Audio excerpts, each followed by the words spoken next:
Good morning. সকালে এইভাবে কথা বলে না, সারাদিন কালকে তোমার কথা শুনেছি। দেখি দেখি দেখি দেখি দেখি গুড মর্নিং।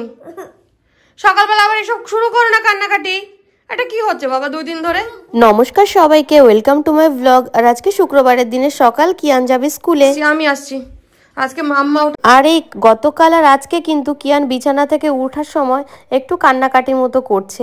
আসল ব্যাপারটা হলো গিয়ে ওর যে মেইন পার্টনার বা ওর যে বন্ধু মানে ওর দিদা, সে কিন্তু নেই, সে গেছে বাড়িতে। দিদার বদলে এসে গেছে দাদাই, যার সাথে হয়তো সকালের কাজবাজগুলো করতে খুব একটা স্বচ্ছন্দ বোধ করছে না, বা রাতের ঘুমটাও একটুখানি ডিস্টার্ব হচ্ছে, যেহেতু দিদা পাশে ঘুমাচ্ছে না।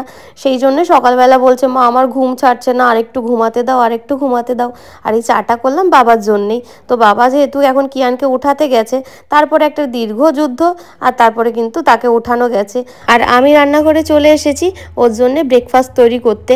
আর ও গতকাল বলেই রেখেছিল মা আমি ডিম টোস্ট খেয়ে যাব, তার জন্য রুটিটা একটু সেঁকে নিচ্ছি।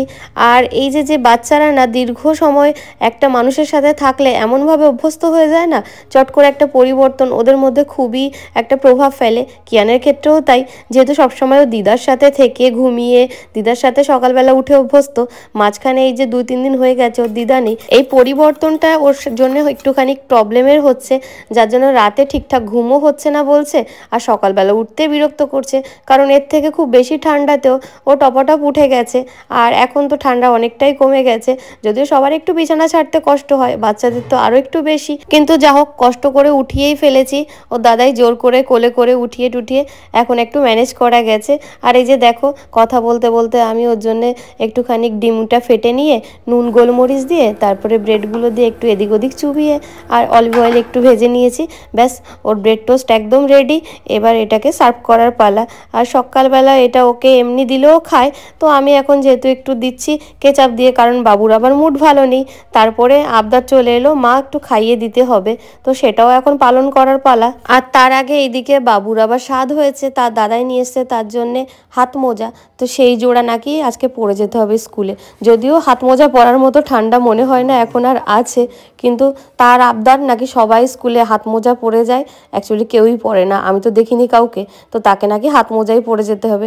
আর দাদাই পিছন দিয়ে টাইটা পরিয়ে দিল, আই কার্ডটাও দিয়ে দিল, আমি আবার খাইয়েও দিচ্ছি, আর ইনি এদিকে বসে বসে তবলা বাজাচ্ছেন, এই ভালো। আর সকালবেলা যে কান্নাকাটি ভাবটা করছিল সেই ব্যাপারটা এখন কেটে গেছে, এখন কিন্তু মুডটা বেশ ফুরফুরে, খুবই আনন্দেই আছে মনে হচ্ছে দেখে। আর কিছুক্ষণের জন্য আমি সামনে থেকে সরে যাওয়াতে যেই ক্যামেরাটা একা পেয়েছে অমনি কত রকম অঙ্গভঙ্গি করতে শুরু করে দিয়েছে।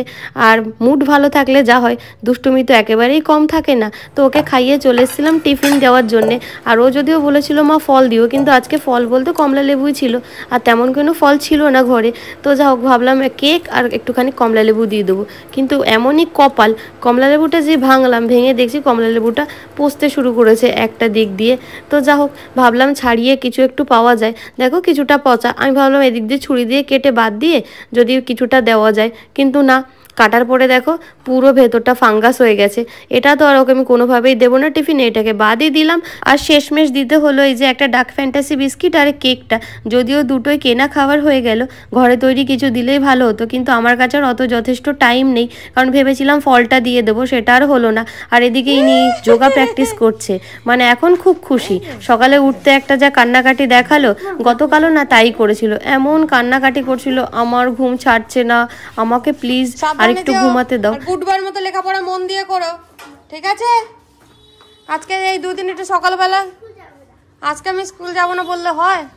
আমাকেও বকা দেবে। এতক্ষণ আবদার ছিল আমি স্কুল যাব না, এখন আমাকে বলছে তুমিও স্কুল যেও না আজকে। আমি বললাম তাহলে আমাকে বড়দি মাসি বকা দেবে। মাসি স্কুল তো যেতেই হবে। আর এই সব করতে করতে এবার ঢুকে গেল জেঠু। জেঠুও সকালে ওর কান্নাকাটিটা শুনতে পেয়েছে। এবার জেঠুও জিজ্ঞেস করছে কি ব্যাপার কিয়ান, সকালবেলা তো কান্নাকাটি হচ্ছিল কেন? জেঠু